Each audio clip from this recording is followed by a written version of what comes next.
G'day guys, welcome back to Micah's MOCs. Today I'm entering the LEGO Brits 2.5k subscriber challenge. The rules of this challenge are simple. Use an 8x12 baseplate with a single minifigure to build a really cool Star Wars MOC. Now my MOC is centered around an arms dealer slash seller who lives in the lower levels of Coruscant, so this big city polluted world. I had to pull out a lot of stops with this MOC. It certainly wasn't easy to make. So I highly recommend you get a cup of tea and a crumpet and sit down and enjoy this nice big discussion as I go through each layer of this MOC, so I can get you to wrap your head around all these impressive details and see all the little nooks and crannies of this build. It took a fair bit of effort. I hope you guys enjoy it. Let's get into it. As we kick things off, I thought I'd show you the minifigure that I'm using for this MOC. Now this is a custom minifigure. He doesn't have a name, but his profession is fixing and building weapons from the Star Wars universe.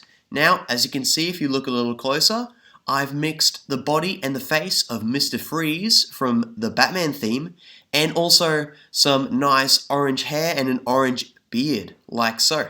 Now, these came out in the Swamp Police City line, and I think they really give him a nice, rugged, sort of edgy look to him. Next up, I think I'll show you the base of the MOC without any detail or background walls. Here it is, right here. And right off the bat, you can see that I've used a black outline with some basic detailing, as well as a special floor. So no studs or building on the side. It's actually a technique that I learnt from a YouTuber called Dan the Fan. So this definitely is a bit of a spicy technique. As you can see, I've used these bricks right here, like this on the side, angling in different techniques, and you can see these regular studs up bricks for connecting details later on in the MOC. Next up, I'll show you the base with some of the first details added in. So from the left to the right, we've got a small mouse in the corner. Now this is on the lower levels of Coruscant, so it is a bit grungier, and there are some pests and rodents lying around. Now, right here is a battle droid head, and this actually gives a clue to the era that this takes place in. So this would take place somewhere between the Clone Wars to the transition of the Empire, and you can see I've used this tank battle droid head right here. Next, I've got this butane gas can or acetylene gas can right here, and the way I've built this is I've used this bowl piece as well as this other dome piece with a bit of a gold regulator on the top. So that just clicks right here. And then next I've got the cash register where this man does his business with his customers. So you can see I've got this nice little computer here and this money here, which is meant to represent the credits in the Star Wars universe.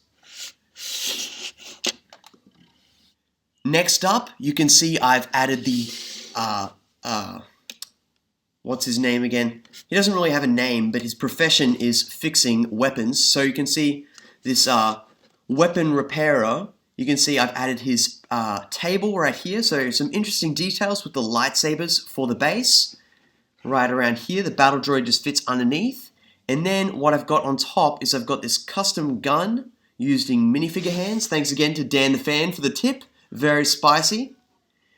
And you can see the minifigure, what he's doing is he's welding and repairing this gun. And the way I've represented this is by using this brand new candle element that came out in the recent Creator Castle set. It's a really nice element, and I think it really captures the Oxy Acetylene Welding that this man is doing. That's all for this layer. On to the next one. On to the second to last step. Now you can see I've added the walls, the background. So these walls do have a bit of patterning to them. So you can see there is some patterns here, some grills, so some interesting textures. And on the front face you can see the repairer's tools over here. So he's got some various tools, including Thor's hammer. And I've got a bit of a pattern here with these two grills on the side because it is in the lower levels of Coruscant. So the air down here is pretty terrible. So you're going to need some grills for ventilation. On to the final and next and probably my best step of this really cool Star Wars MOC. Here we have the final and probably my favorite aspect of this LEGO Star Wars MOC. This, of course, is the gold fixtures and piping that this man is using for his Oxy Acetylene Welding. So, if you follow me across here, you can see here is the water tank where he stores all the water for the welding. You can see the water passes through here as steam, and it extracts the oxygen going down here, and the leftover water vapor is released here as steam, and the oxygen goes down in here, mixes with the acetylene in the gas canister, and comes out as Oxy Acetylene Welding, welding his tools. My overall summary for this MOC is this man's living down here and he's rented out a tiny little space in the Coruscant underground.